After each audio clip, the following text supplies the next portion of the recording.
Hello and welcome to another edition of Motor Cars Enthusiasts. Right off the bat on the old show today, the Mazda Miata MX5. Yes, the folks over at Mazda have released official pricing on this particular machine.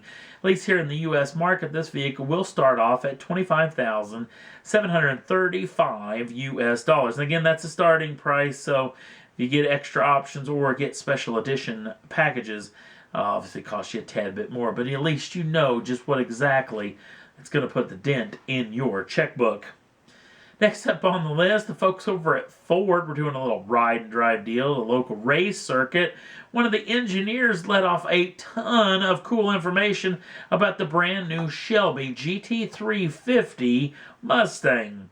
One of them being that 5.2 liter normally aspirated flat plane crank V8 apparently is going to be making well north of 100 brake horsepower per liter, which doesn't take a rocket scientist, which I am definitely not a rocket scientist, but to come up with the math to think that this thing is going to be making well north of 520 brake horsepower. That well north part's got me thinking this thing's going to be at least making 600 brake horsepower right in there's around.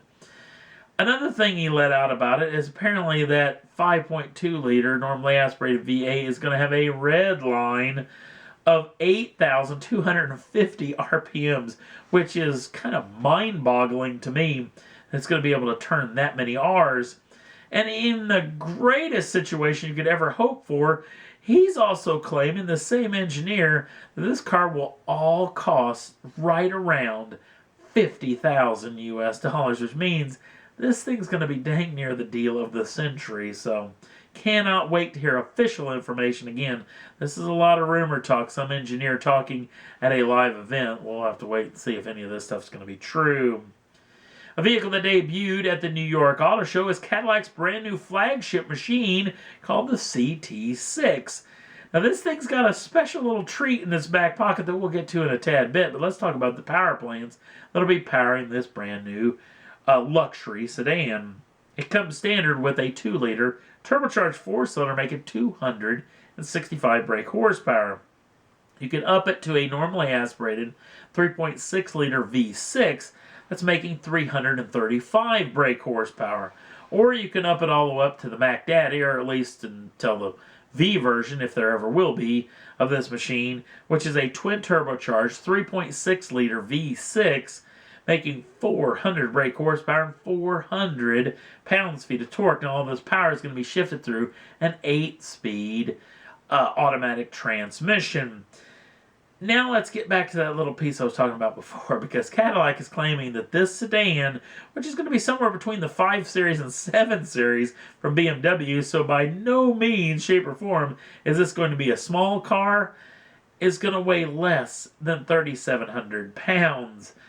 I would think for a sedan this size, under 4,000 would be hugely impressive, but under 3,700, yeah, this car's going to be pretty doggone swift, so we'll keep you in tune if we hear any more about this particular deal.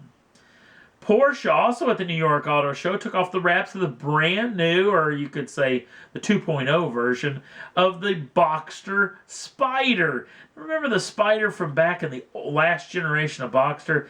That kind of overly complicated roof to try to really save the weight, not to mention the little set of door handles that had little pull fabric handles to open and shut the doors, and that little sunshade that went over the top of the instrument cluster that Porsche only claimed probably weighed maybe a pound or two that they lopped off because they really wanted to lose the weight.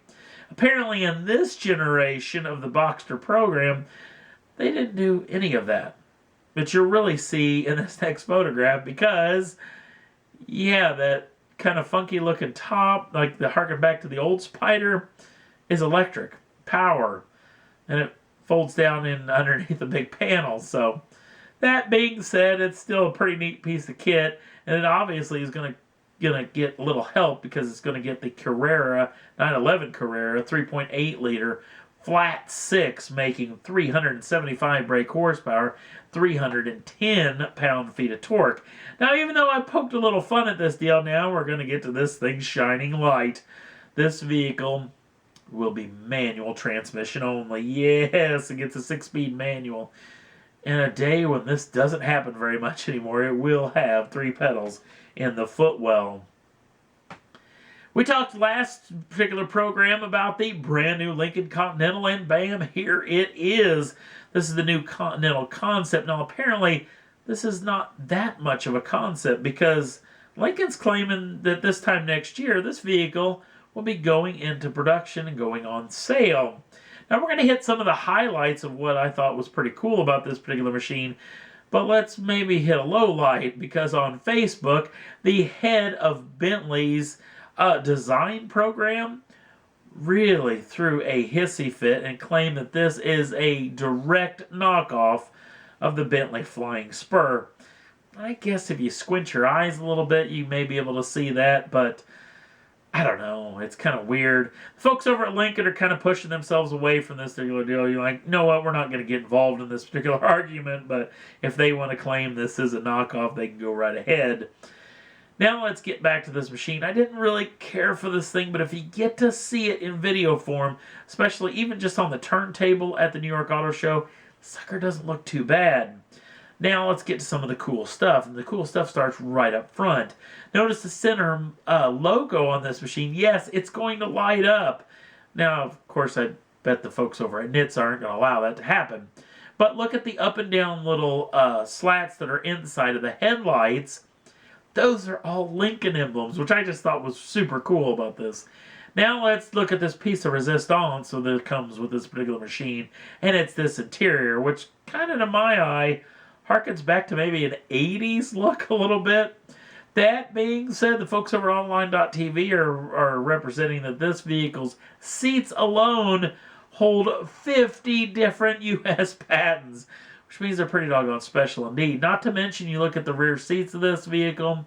Yes, this thing's going to be lined up to go on sale in China, especially with all that seat room out back.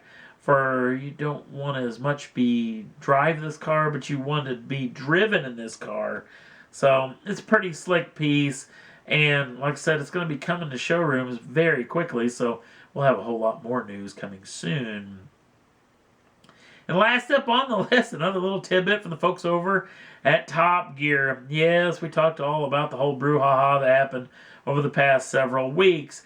And another little piece of the puzzle, or at least something, if you've been holding on to tickets, the Top Gear Live programs. Now, there was a handful of events that were supposed to take place in the last weekend that were all canceled. Apparently, those have been rescheduled for the month of June of 2015. And if you're holding on to tickets, like especially in Australia, and I think South Africa is going to have one again as well, guess what? Great news. As this show will go on, and it will go on with Jeremy, James, and Richard. Apparently, the BBC, this is an offshoot of the BBC that actually owns the Top Gear Live programs, which means it's not under it. So those 3 guys are going to continue on with it, but all the BBC branding, all the Top Gear branding will be taken off the show, and from now on it will be called the Clarkson Hammond May Live, which is quite a mouthful, but the shows will go on, so that's pretty exciting news, especially if you've got tickets to this deal. And that's all there was that I thought was worth talking about for this edition of Motor Cars Enthusiasts. If you want to look us up on the Facebook page, the link's down in the show notes. Also, if you'd like to subscribe to the channel, you can do so at any time and get the first dibs on the brand new shows as soon as they come out. Thanks for watching. We'll see you again real soon.